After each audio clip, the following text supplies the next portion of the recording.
Hello, and thank you for joining us on this BFM Market Outlook and Uncertain 2021 webinar presented by Eastspring Investments Berhad. I'm Wong, and I'll be moderating today's session with our panel of experts to discuss what will drive our markets and economy this year.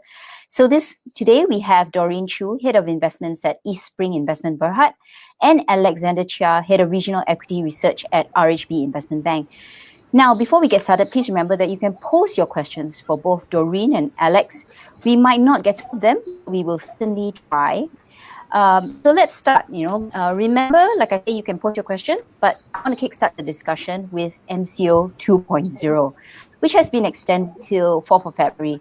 The question, of course, is how badly will this set back recovery? Now, the government, or at least Bank Negara, has said that they're expecting GDP growth of 6.5 to 7.5% for 2021. So, Doreen, let me start with you. Do you think this figure is too optimistic? Yeah, hi, thanks for having me today. I certainly think that there is downside risk to the Bank Negara official forecast of 6.5 to 7.5%. I think the estimate by some economists out there is an impact of about 0.5% to 1% for every 2 weeks of lockdown. So the longer this gets extended, the higher the risk to the GDP numbers. And Alex, what's the RHB house view though? I mean, does the declaration of state of emergency change that outlook? Okay, I think, thanks BFM for having me on. I think emergency and MCO 2.0 are two different things and really should be looked at separately. But I know, echoing what Doreen said, clearly the risk now is for MCO 2 to run longer than anticipated. Clearly, if you compare MCO 2 to MCO 1, we are now, there are more standard operating procedures which have been more refined, and therefore the economic cost of MCO 2 is clearly less onerous than MCO 1. If you recall, during MCO 1, during the first month, during the lockdown, large swathes of the economy were pretty much at a standstill, but now it's less so. On emergency, it's more of a reason for the government not to actually conduct elections with a legal standing. But I think what it does is take political risks off the table, at least for the next 7 months. Although there will be a reckoning once the emergency is over. And over the weekend, we saw speculation of a complete economic lockdown if COVID-19 infection rates did not come down.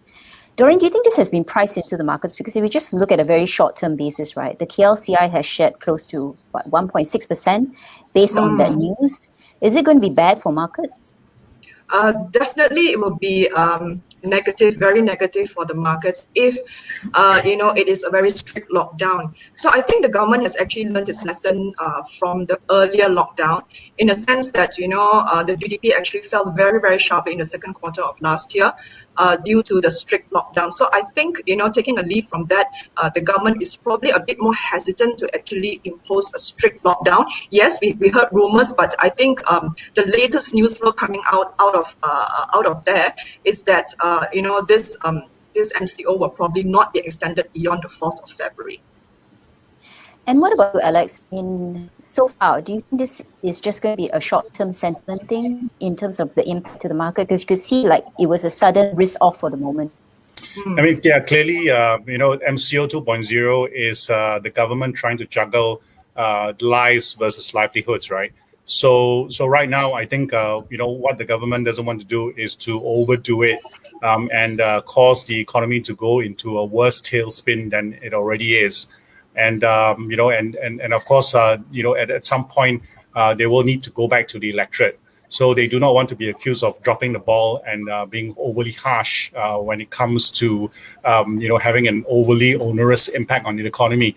But also, I think the other consideration on the flip side of the coin is that you don't want the government to then, if the curve is not sufficiently flattened this time round, who's to say that there won't be a need for MCO 3.0 2 months down the road? And that would also be equally as bad.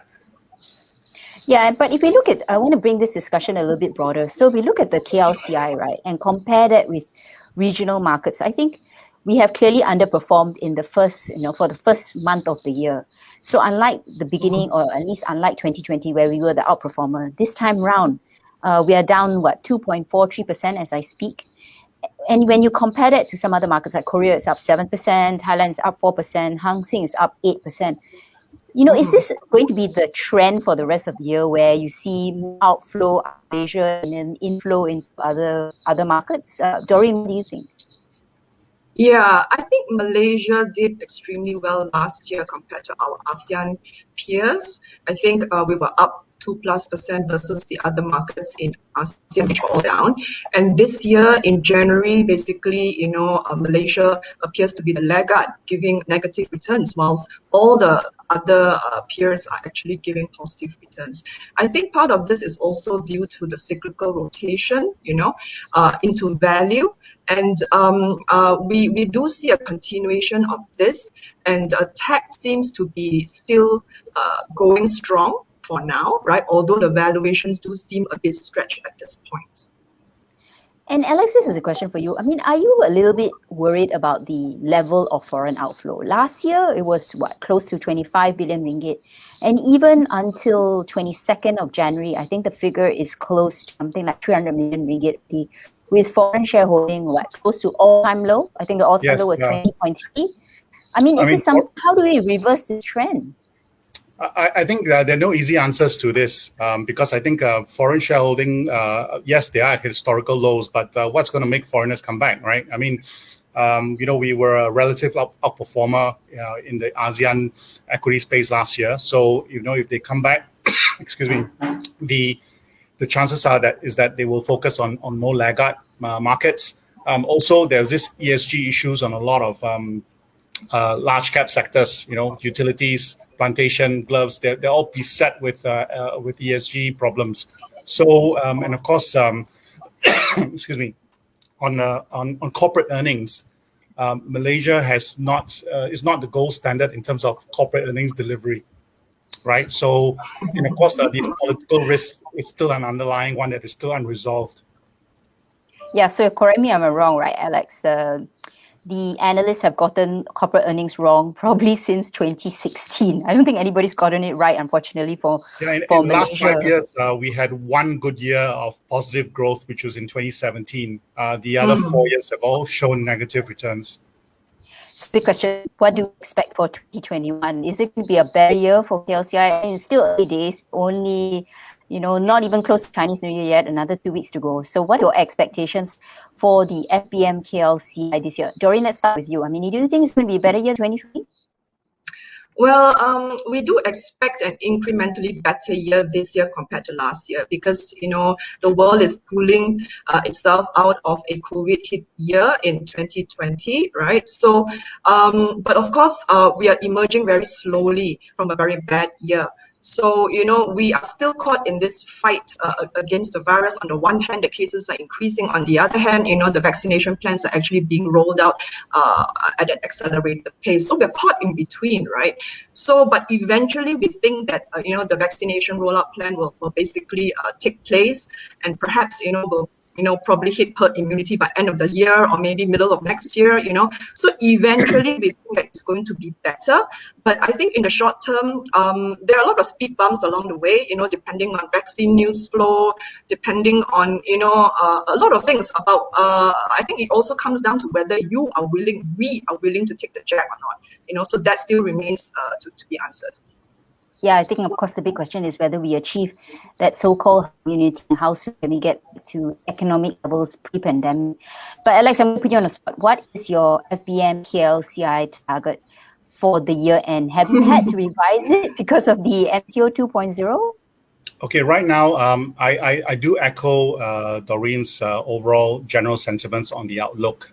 Clearly, in the near term, we are going to see headwinds pertaining from the MCO 2.0, the duration and the strength of MCO, and that will have downside risks for economic growth because there is an economic cost to MCO 2, despite the fact that the cost is a lower one than MCO 1. And our RHB economists have downgraded GDP growth to 5.4% for 21, down from 6.3% earlier. And there's obviously downside risk for corporate earnings growth. given the impact on corporate Malaysia. And I think we will see that happening in the upcoming reporting season. So there is downside risk to growth for the near term. But I think with the vaccine being very much within our 12-month investment horizon, we would still remain somewhat constructive on the outlook for equities on a 12-month perspective. And I think with the inoculation exercise getting underway, perhaps in the second half of this year in earnest, there will be light at the end of the tunnel. But near term, I think we will still be fairly choppy. So do you have like a specific year-end target? Is it going to be like 1720? Yeah, I mean, our existing year-end target is based on FY22 earnings, and that is still at 1750. And the index is barely below 1,006 at the moment, so still some healthy upside there, I suppose. Now, I've got a question from one of our viewers, and it's from Malik, and he's asking, how do you think, and this is the econs question, I think, because it's been, been in all the headlines, and that is related to the question I asked you recently about foreign inflow, but this is more long-term. So how do you think FDI in Malaysia is going to improve? I mean, we've got the short term, which is the fund inflows, but we've got longer term questions that we don't need to be answering. What kind of government policy is needed to correct the situation or to improve the situation? Alex, do you want to take that question? Yeah, okay. I think when our finance minister recently highlighted the fact that we had, X amount of FDIs coming in, there was a fair amount of skepticism relating in response to his claim. So I think the concern here is a more longer term risk of Malaysia actually losing our competitiveness, compared to up and coming ASEAN economies like Vietnam, for example. I think there have been issues with regards to the state of our education. There have been issues with regards to the lack of not being able to attract the higher value added industries, the reliance on cheap labor, and so on, and those are things that actually keep Malaysia Inc. At the low end of the value chain. My concern here is that there are no easy short-term solutions to these concerns. If politics gets in the way, of these changes that needs to be done, then that is the long-term risk for the country going forward. And I want to stay on the economics since we have been discussing FDI. When you look at the current stimulus packages, the headline numbers are extremely generous, right? You're talking about at least 250 billion, and recently we've had the bfm.my package. But does it really have any significant impact in terms of the equity markets? Doreen, do you see any positive from all this? I think so far we've had perhaps 5 stimulus packages, which adds up to about 320 billion, if I'm not mistaken, including the latest bfm.my, right? But in terms of direct fiscal injection, I think it totals about 50 plus billion. Right, which works out to close to 4%, I believe 4% of the GDP. So I think the bulk of the increase in the budget, basically, right, is coming from is coming from capex, right? So the budget is really a follow-on from these earlier stimulus packages. So if you take it in totality, what we're saying is that yes, it appears that these fiscal packages are actually quite large, but in reality, in terms of the direct fiscal injection, it's actually not that big. Yeah. And do we have any fiscal headroom to roll out more? I mean, the other concern I have is the Malaysian debt level, right? It's significantly high. We just got our outlook got downgraded by Fitch. Is this something that we should really be concerned about? So despite all this rollout of, like you say, Doreen, 320 billion ringgit of stimulus packages, that we're still maintaining that fiscal deficit level at 5.4%. How much attention should we really pay to this figure? I think we should pay attention to this figure because of these huge fiscal packages that have been announced all over the world, not just in Malaysia. Governments all over the world have been ramping up on debt. So I see that as a possible risk factor going forward. So we do need to be, paying a bit more attention to these debt levels. Okay, we've got some interesting questions from viewers from me. He's asking, in the next 12 months, where do you see the ringgit heading against, let's say, the US dollar, the pound, and the Sing dollar? Alex, do you want to give us your house views on the ringgit position, please? Yeah, I think consensus is for the dollar to actually weaken on the back of continued initiatives by the US government to, the talk is for another $1.9 trillion kind of fiscal package that would likely come through in the summer. And of course, the Fed continues to print money like there's no tomorrow. But I think the from our side, our RHB economists have a rather contrarian view to this. Expect that with expect the dollar to be more robust than what the market expects. No, we don't think that the dollar is going to go back to the 430, 440 levels. But our house view is for the dollar to end 2021 at between 410 to 415. On the back of global expectations on the economic recovery waning somewhat, and therefore there was likely to be a flight of safety back into into dollar markets. So we don't think the dollar will weaken that much. What about you, Doreen? Are you optimistic for the ringgit, you think that the US dollar will actually weaken? I think as a house, we think that the US dollar will continue to weaken this year on the back of the larger fiscal package, 1.9 trillion as mentioned by Alex.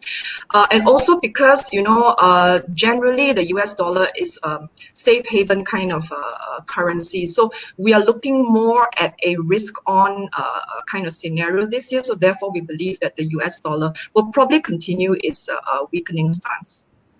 But this actually means it's not so good for the exporters, right? Or even our palm oil plantation companies. So have you all had to reposition your portfolios in that way, Doreen? Okay, in terms of plantations, I know that the CPO prices have actually gone sky high, but have corrected lately. But we have not seen a corresponding increase or, a corresponding positive impact to the share prices of the plantation companies. So generally, we are quite neutral on the plantation sector, and we've not had to actually, adjust any of our earnings. Okay, and we've got another question from the floor from Law, who's asking, and I think this is something that caught, I think, all of us surprised in 2020, and that was the rise of the retail investor. They were the brave ones when the market crashed in March, and we saw their volumes. I think KL's Bursa volumes hit an all-time high in August and September due to these retail investors. But do you think they are contributing to what he says? Law says this irrational rich valuations we see in certain counters. Alex, what do you think? Because for once the retailers were right. Yes, I think the retailers outdid the Insti team last year. I think right now we continue to expect that retail participation in the markets will sustain, given the persisting low interest rate environment that we are in, and that doesn't look likely to change anytime soon. And number two, the enforced work from home arrangements that we are being forced to undertake right now clearly gives the retailers more time to punt the market. And therefore, going forward, we do think that the retail, the trading, the flavor of trading on Bursa Malaysia will have a very much of a trading flavor with the small mid-cap names in play. But I think right now, I think we should give the retailers a bit of credit in the sense that there's also a focus on fundamentals. They are not, it's not like the days of old where people buy on rumors and stuff like that. These days retailers can be quite well informed, and therefore the fundamentals for the sector and the market will still rule the roost. Yeah, I think that's very true. The retailer has become increasingly sophisticated. Have also kind of increased their knowledge of market. They're interested in the stocks and look at things a bit more fundamental, from a more fundamental perspective, which is good for markets. I mean, across the board, we want more participation. But Doreen, when you actually, in your interaction with some of the Eastspring unit trust holders or policy holders, is there much more interest in the market? I mean, is there a lot of inflow into the funds? Yes, there continues to be significant interest into the local space. Yeah.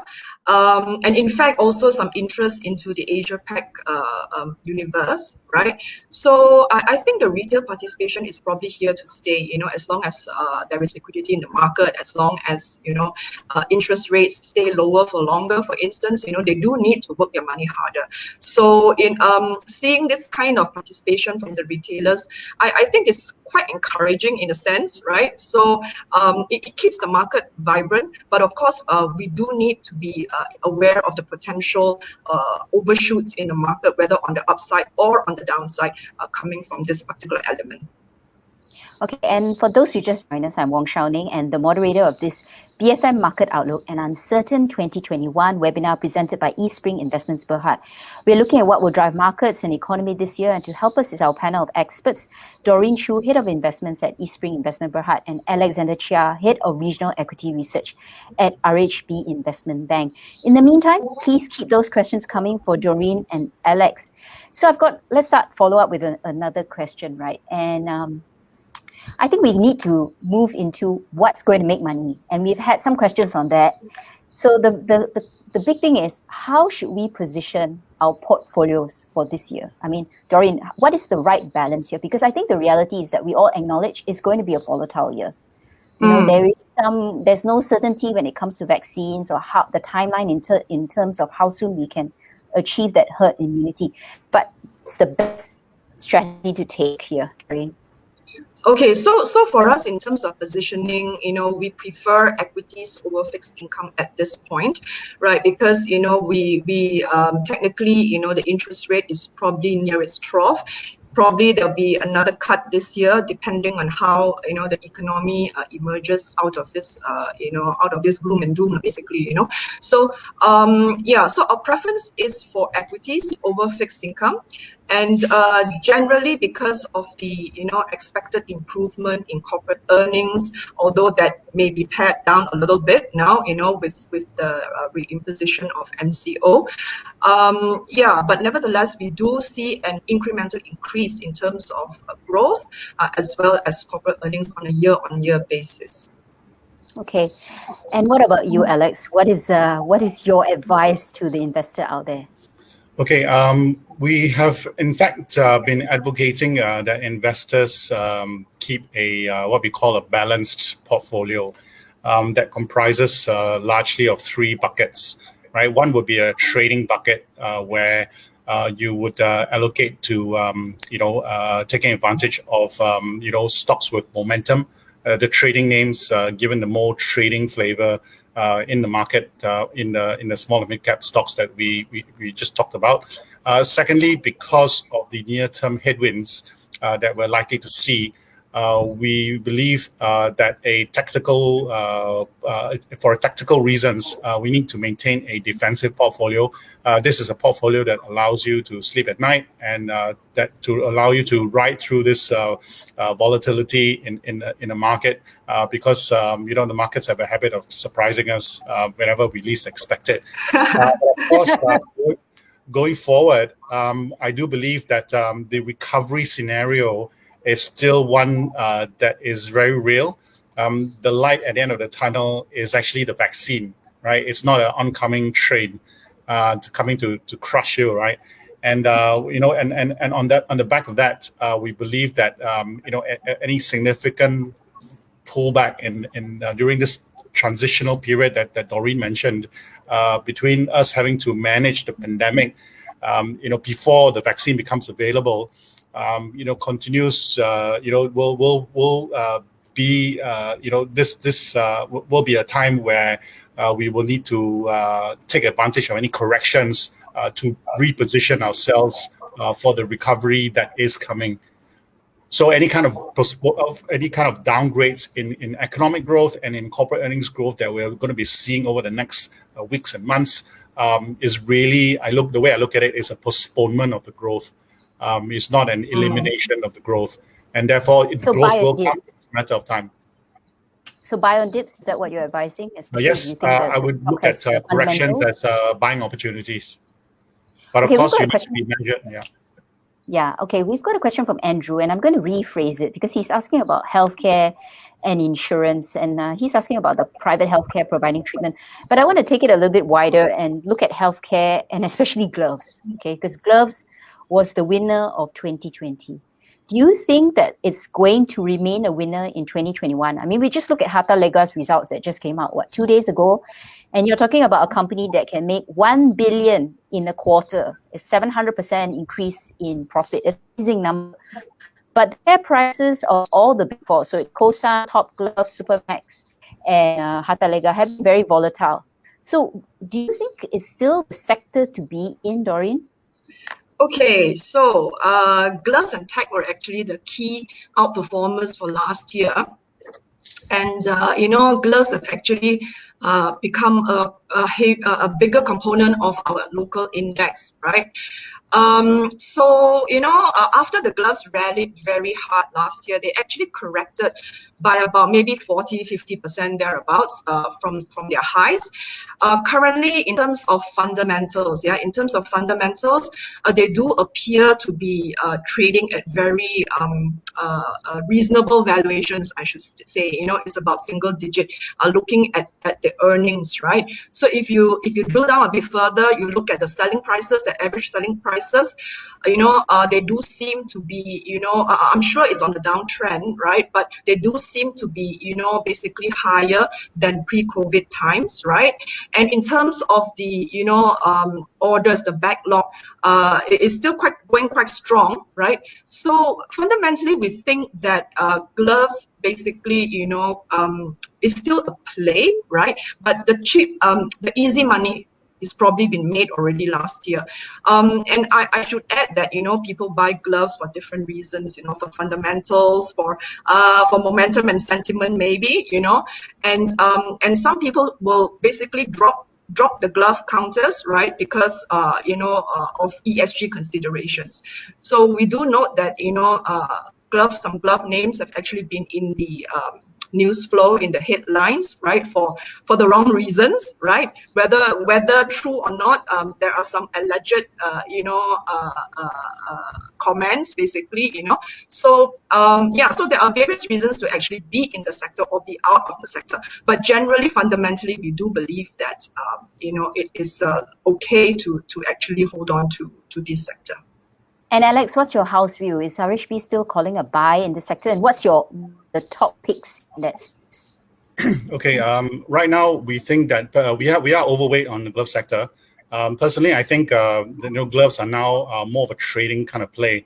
The glove sector did very well in 2020 on the back of the exponential rise in average selling prices. That continue to rise even as we speak. Right, so our indications are that ASPs for February is going to be up another $5-10 a box to about $130 US dollars per box of 1,000 pieces, and this compares to maybe $20-25 a box pre-COVID.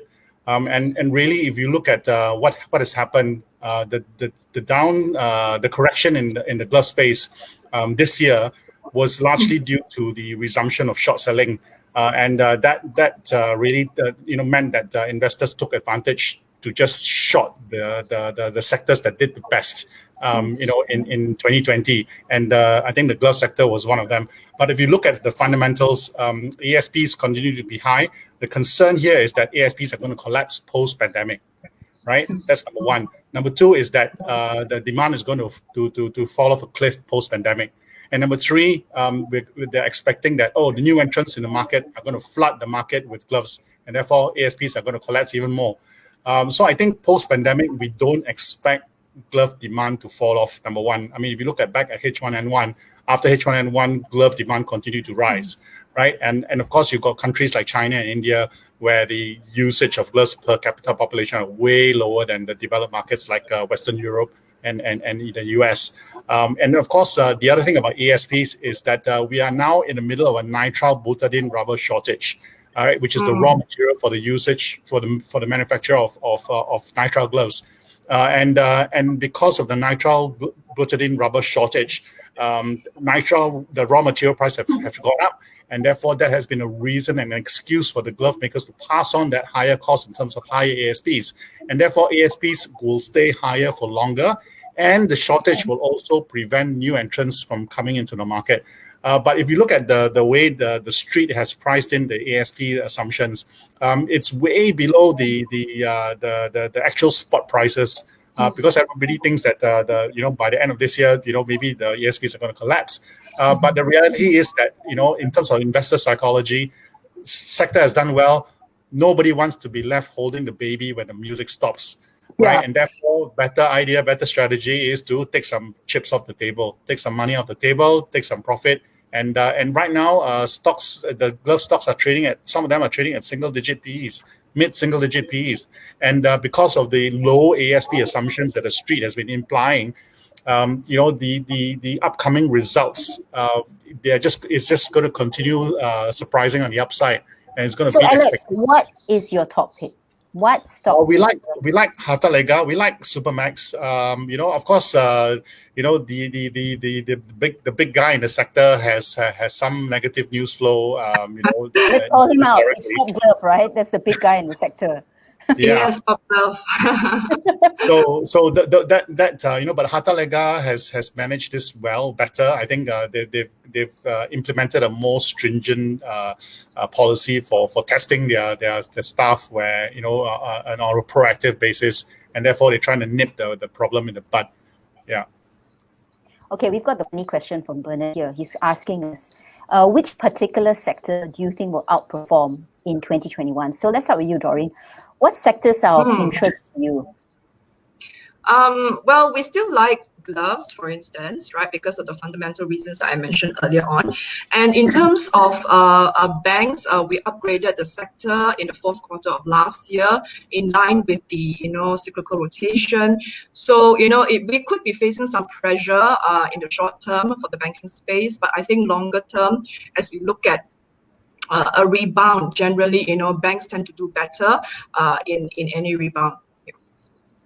And what about you, Alex? Because I saw your note with interest. You've got construction as one of the sectors that you like. And it surprised me a little bit because there has been some delay in terms of infrastructure rollout. So do you still expect construction stocks to do well?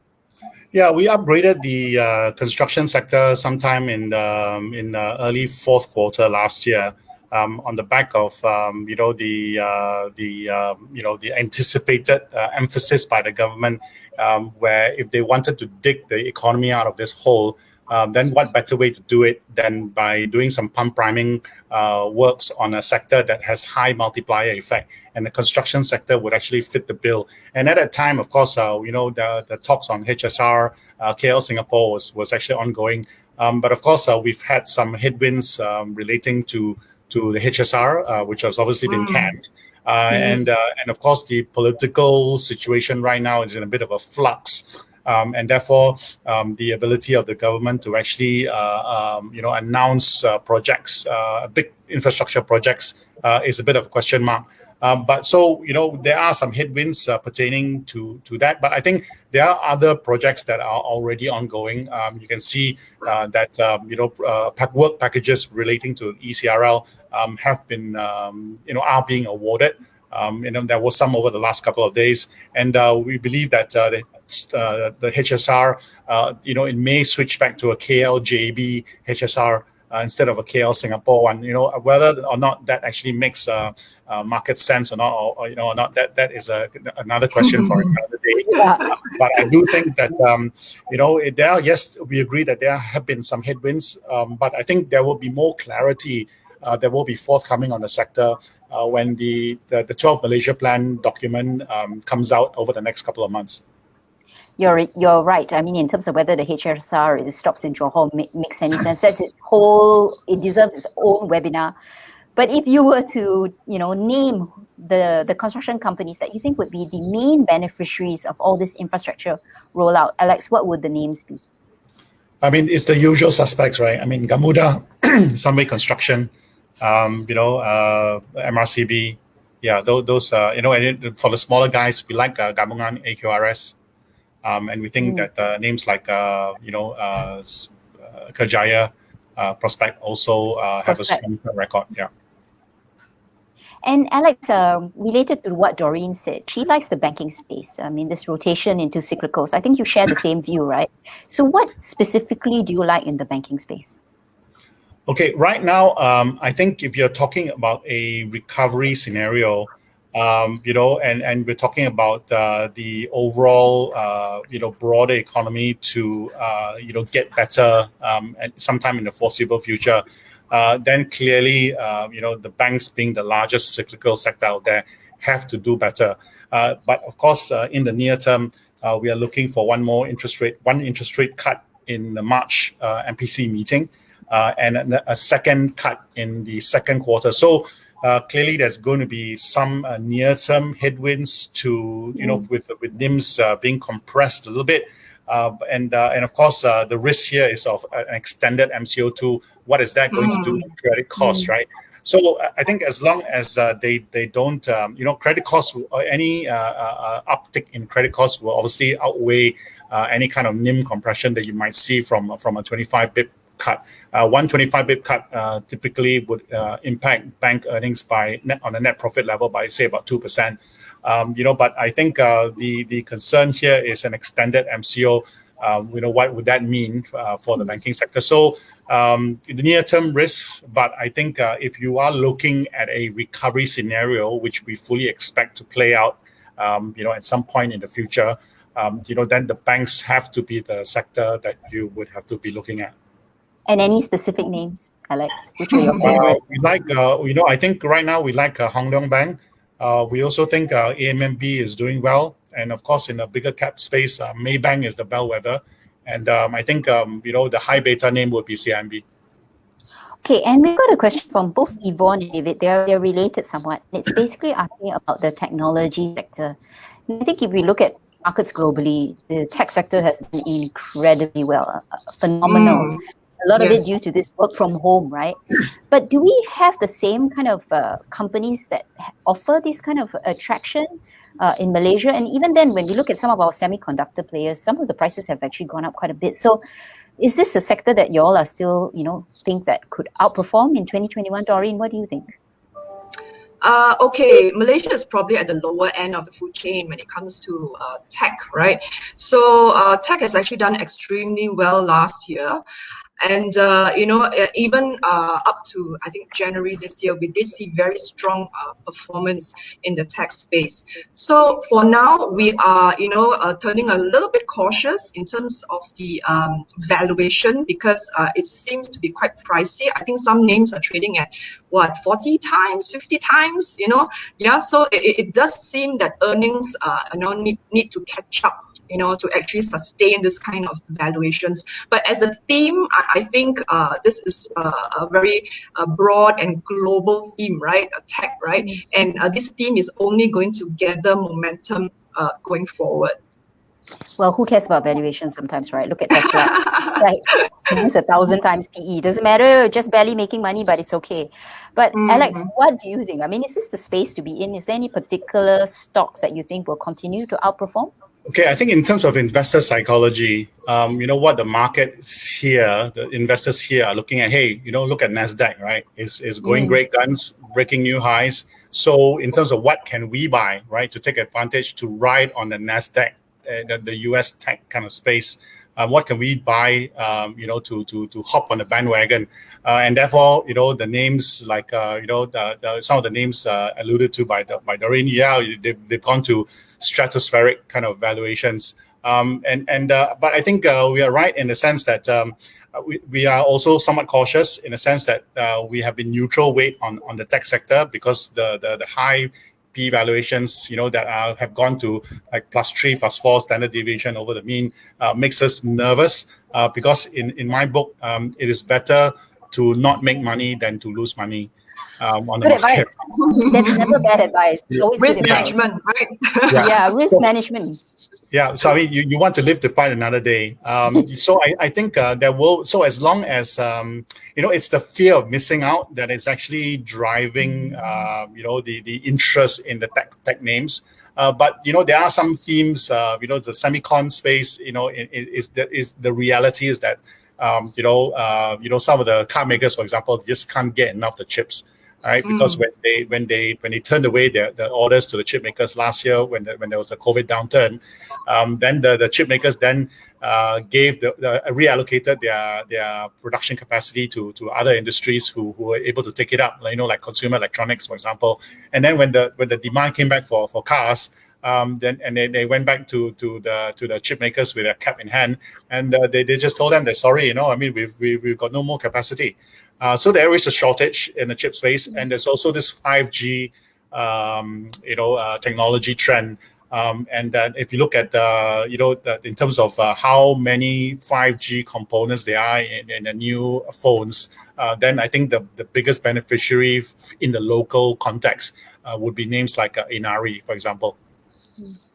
And what would you avoid, Doreen? What do you think? Okay, I'm not going to touch this year. It's definitely not going to perform very well. What are your top sell sectors actually? I think we will stay away from aviation, right? Airlines, right? Even like maybe airports, right? So I think as a sector, it will probably take a bit of time to rebound, right?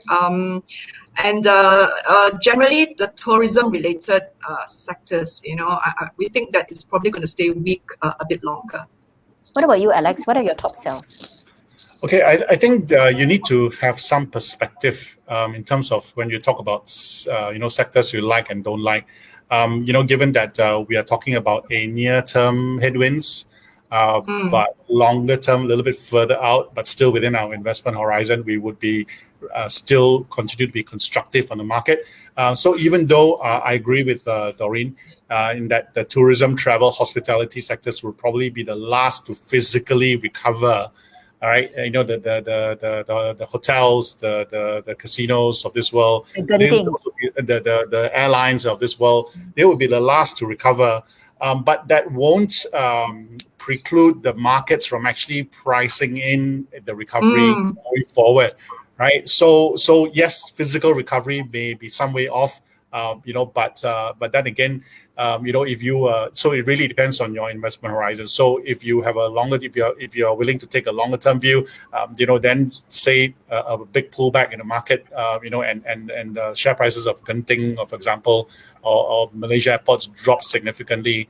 Then hey, that you might want to say, okay, I'm gonna pick it up at this level because when the real improvement actually comes in, I'm not gonna get I'm not gonna be able to buy airports at below $5 or below $4, right? I'm not gonna be able to buy Genting Malaysia at below $2. So I think if there is opportunities, then you to buy in on a correction, then you may want to nibble and and take a longer term view on how things are expected to play out. And we've got a question from Cheryl and Steve. It's about the property sector. I mean, they're asking more, I think, in terms of physical property. But if we look at property stocks, this sector has like underperformed for a few years. Is it way too early to look at this sector, or do you think it's still facing incredible headwinds? Doreen, what do you think? There's still inventory overhang, right, in the property sector. So I think it will. I know it's cheap, right? It's trading way below the price to book, right, or the price to RNAV. But I think you'll probably take a bit more to actually excite investors to invest in the property space. Alex, very quickly, what do you think on the property sector? Yeah, I think right now property is probably dead money when it comes to property stocks. I don't think there's the bubble. I mean, if it hasn't gone up, how can that be a bubble, right? So, but I think in the physical property space, I think you need to distinguish between the various segments of the market. And then of course office is going to be a bit tricky, but I think affordable residential housing still has an underlying demand. given that those will tend to be a little bit more affordable and for the masses. So I think you need to be a little bit more specific when it comes to talking about property. And REITs, very quickly, Alex, is there a space? Do you have any names that you think, maybe that I think we would be a little bit cautious on retail REITs in general, given the headwinds. But I think right now, REITs, the yields have actually gone back to the 6-7% kind of level. And there is some attractiveness there in terms of yield. But but the only retail REIT that we think is still worth a buy is IGB REIT, with the iconic Mid-Valley Mall. We also like Axis REIT for its strength in the industrial space.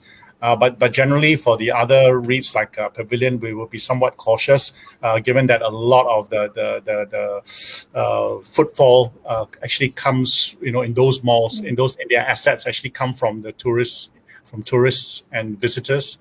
So if there's a lockdown, then there are no tourists and there are no foreign arrivals. On that note, thank you for joining us today. A big thank you to Doreen Choo, Head of Investments at Eastspring Investment Berhad, and Alexander Chia, Head of Regional Equity Research at RHB Investment Bank, for joining us today. And to all of you who are watching and for your questions today. Now, today's BFM Market Outlook and Uncertain 2021 webinar is presented by Eastspring's Investments Berhad. And we also appreciate your feedback. So please look for our feedback link that's posted in the comments section. It's only 5 questions for you to let us know how we can do this better. We would also like to apologize for Doreen's slightly laggy camera. Unfortunately, that's the work from home situation. In the meantime, thank you. I'm Wong Ning, signing off for BFM 89.9.